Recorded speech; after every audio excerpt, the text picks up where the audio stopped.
Last time na question kita, you were very, very confident. Eh ngayon, parang tentative yung mga sagot nyo sa akin. May I know why? Nung last time, very, very confident kang sumasagot sa aking mga katanungan.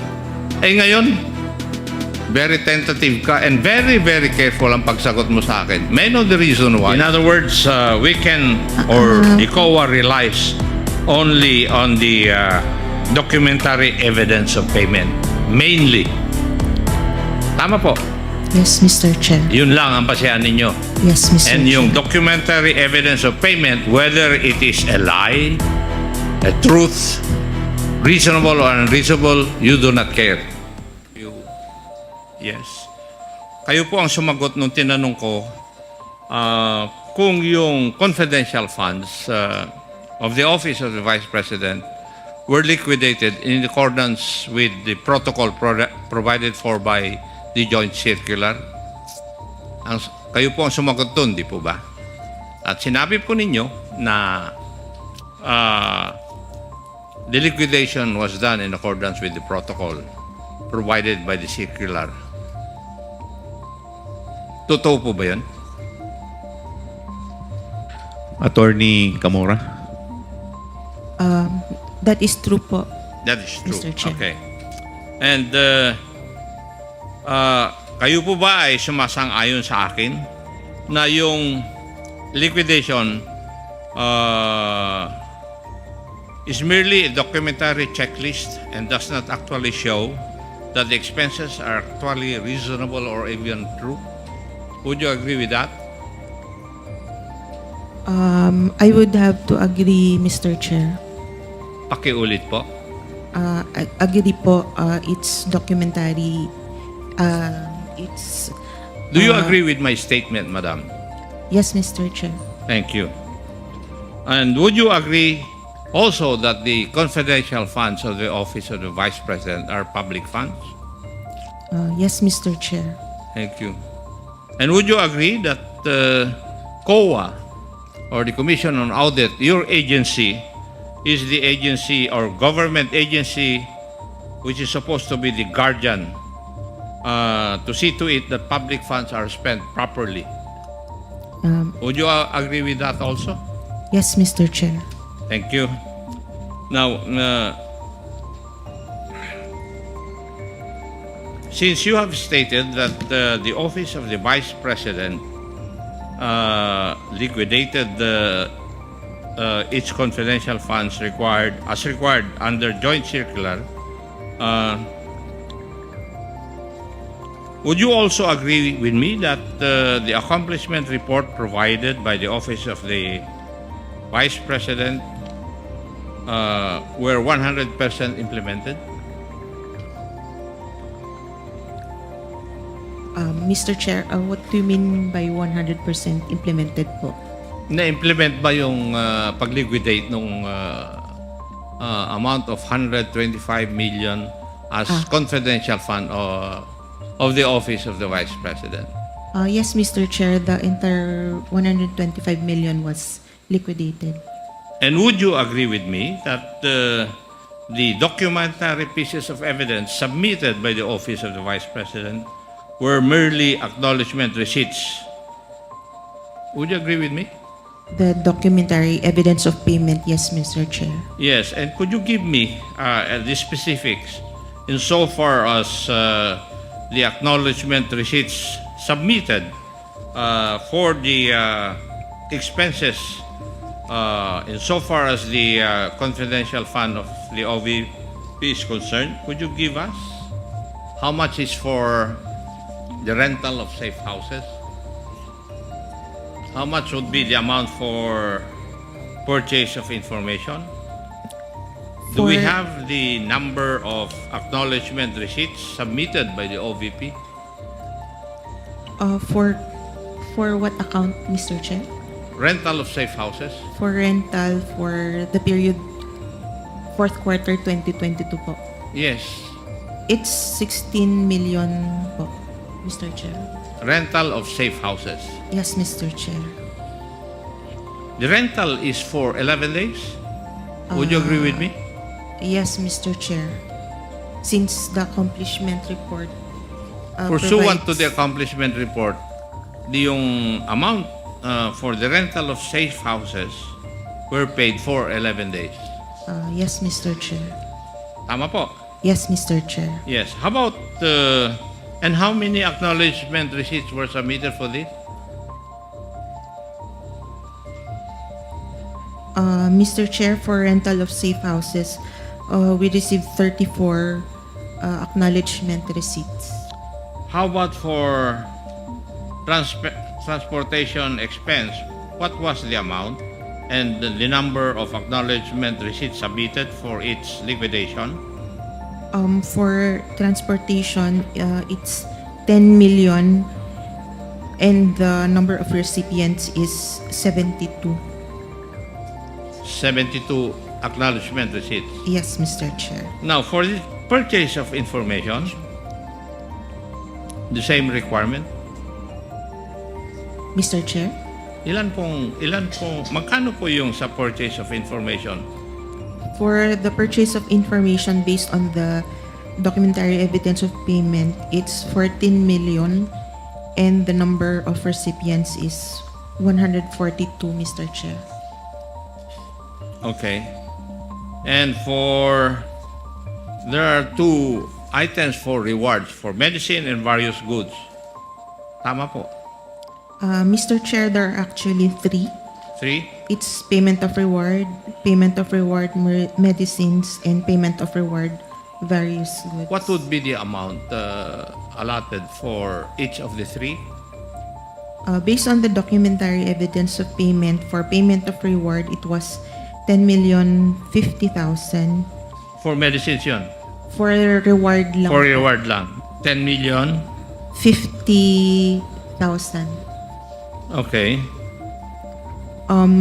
For the payment of reward medicines, it's 24,930,000. And for the third? And for the payment of reward various goods, it's 34,857,000, Mr. Chair. Thank you.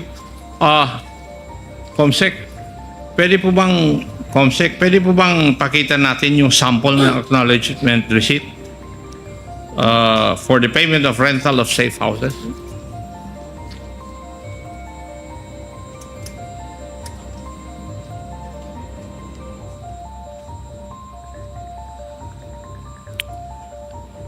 Nakikita nyo, Attorney Camora, yung sample o yung actual acknowledgement receipts na sinabit ng OVP with the names, shall we say, not shown because of confidentiality.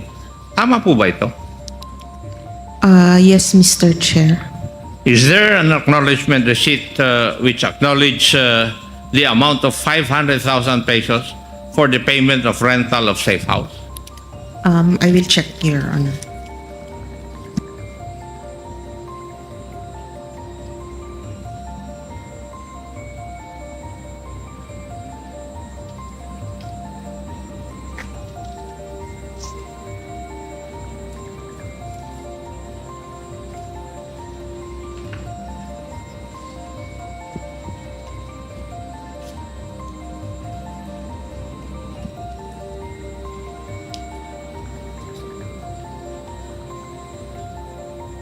Mr. Chair, may I ask the question again?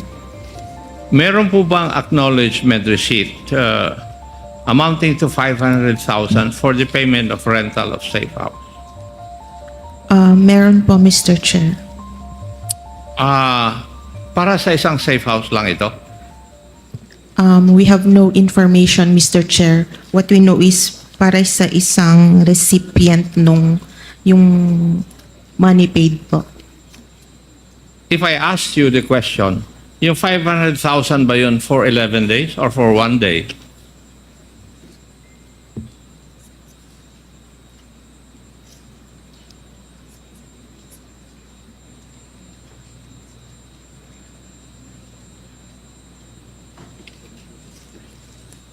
Yes, Mr. Chair. Ano po ang yes? 1 day or 11 days? Since the accomplishment report says December 21 to 31, we think it's 11 days. For 11 days? Yes, Mr. Chair. For a single safe house? We have no information on how many safe houses that 500,000 was spent on, Mr. Chair. Sabi nyo kanina, rental of safe houses in the amount of 16M with 34 acknowledgement receipts. Is it logical for me to conclude na 34 safe houses ito? Mr. Chair, it just means that 34 people were paid for rental supplies, but we have Hindi, no... rental of safe houses. Hindi po rental of supplies. Sorry, Mr. Chair. Bakit? Pardon. Para bang iha, nung last time na question kita, you were very, very confident. Eh ngayon, parang tentative yung mga sagot nyo sa akin. May know why? Nung last time, very, very confident kang sumasagot sa aking mga katanungan. Eh ngayon, very tentative ka and very, very careful ang pagsagot mo sa akin. May know the reason why? There's no reason, Mr. Chair. There's no change? Eh, hindi mo Yes. mapapansin yun. Ako ang nakakapansin kasi ako nagtanong sa'yo last time. At ako pa rin ang nagtatanong sa'yo ngayon. And I noticed that change. Now,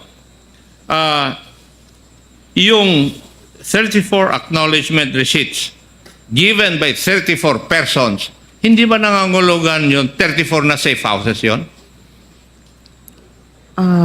Yes, sir. There's information that one receipt may pertain to one safe house. Safe house. Okay.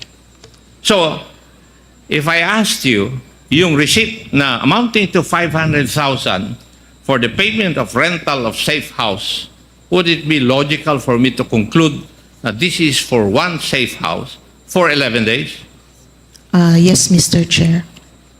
Para sa 11 days, yung 500,000 para sa isang safe house. Yes, Mr. Chair. Now, if I asked you, how much would that be per day para sa isang safe house? Mr. Chair, it would amount to 45,000 something. 45,454.55 per day. 45,000 Yes, Mr. Chair. per day. Ano po kayang klaseng safe house ito na 45,000 per day ang rental?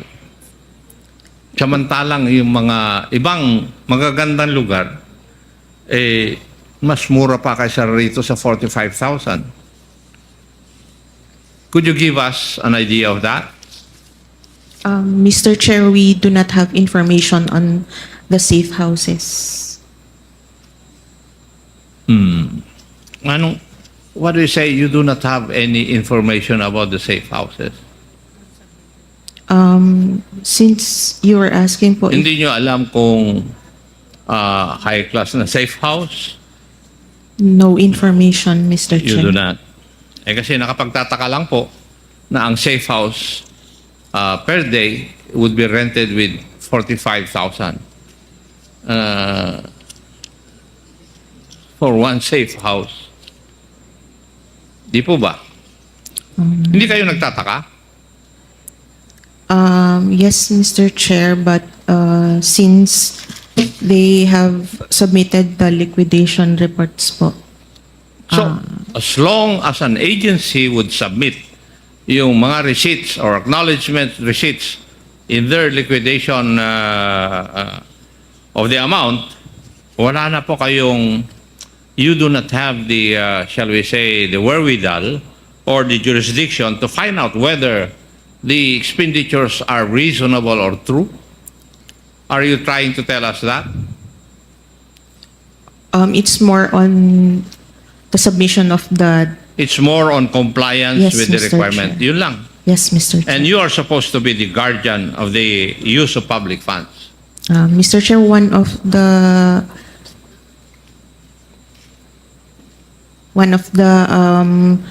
documents is their certification. So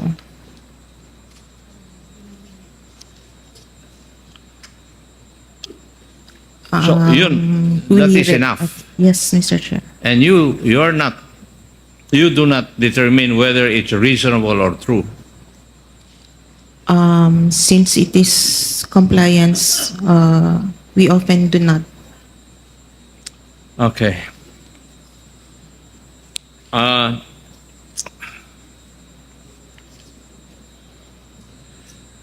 Yung pong pag-comply ng Office of the Vice President, as you have stated a while ago, in accordance doon sa joint circular, yung the amount of 125 million. So, ang ibig niyo pong sabihin, nag-submit yung Office of the Vice President ng liquidation report, physical and financial plan, documentary evidence of payment, at saka accomplishment report. Okay na po sa inyo yun. We still review the documents reported, Mr. Chair. And what is your objective when you review the documents? Whether Ano po ang tinitignan nyo sa dokumento?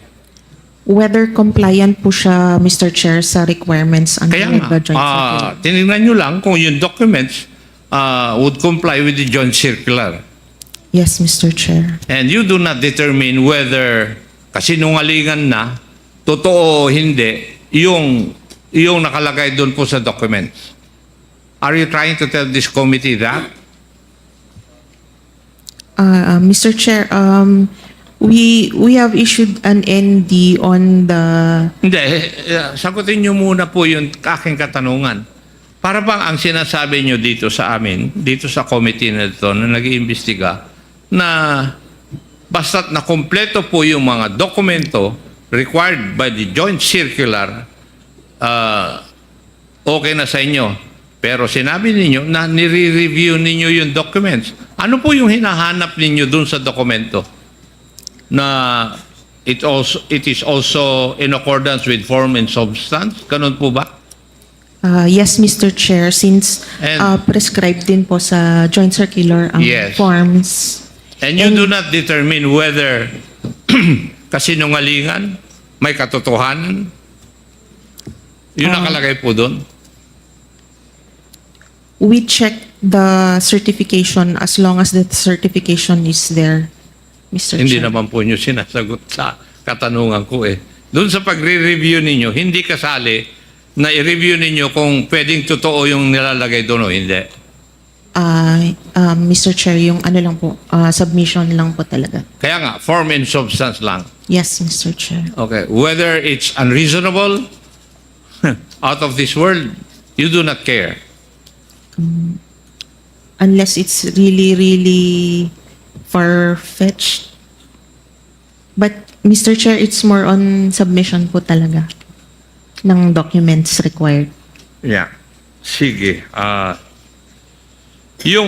I would just like to state na in the last hearing, you confirmed that the liquidation report, all the documents supposed to be submitted in accordance with the joint circular, for the amount of 125 million,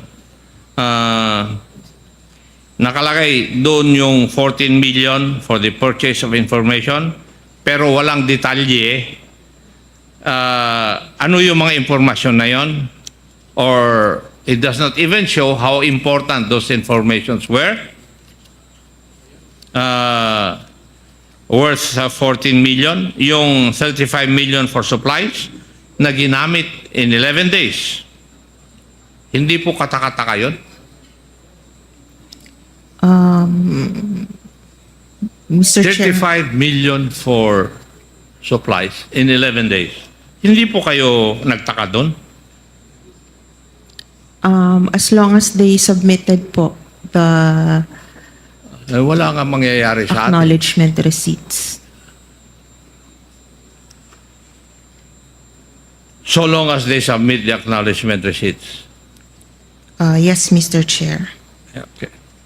Further, Mr. Chair, yung accomplishment report, it does not require further details po. And it is the only form under the joint circular. Okay. Hindi Which ko na they are po required. tinatanong. Kasi kung ganito po yung inyong patakaran, wala nga po kayong mababantayan. Di po ba? Mr. Chair, kaya po meron po silang certification yung head of Ay, agency. pero may certification na, but you do not even determine whether the contents of the certification are reasonable or not. Whether they are true or not. You do not determine that. Yes, Mr. Chair, given the Yes. nature of the fund po. Yeah.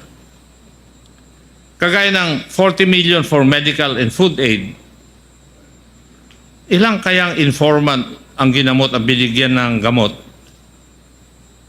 in 11 days? 35 million. Hindi po kayo nagtataka?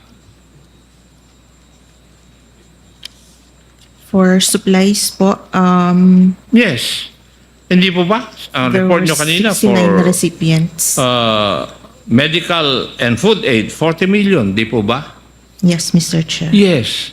And for 11 days to be spent for medicine, medical aid.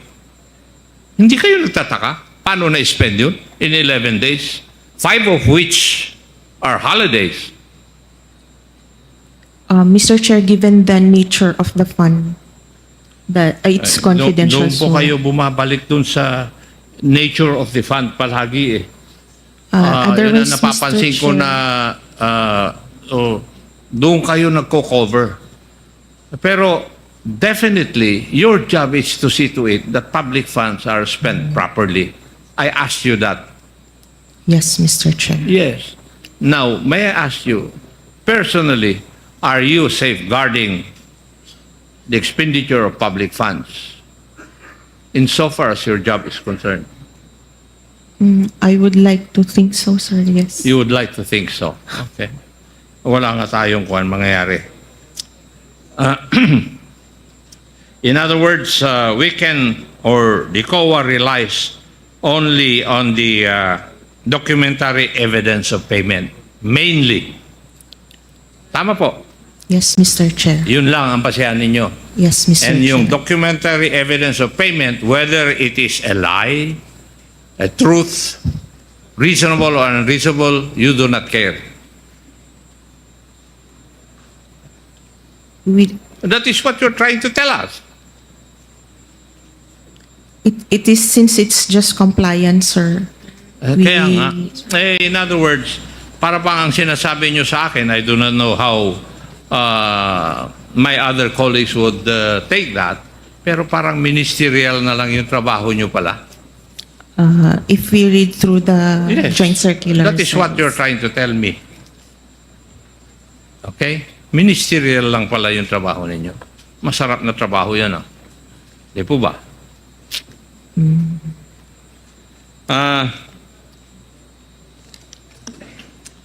Yung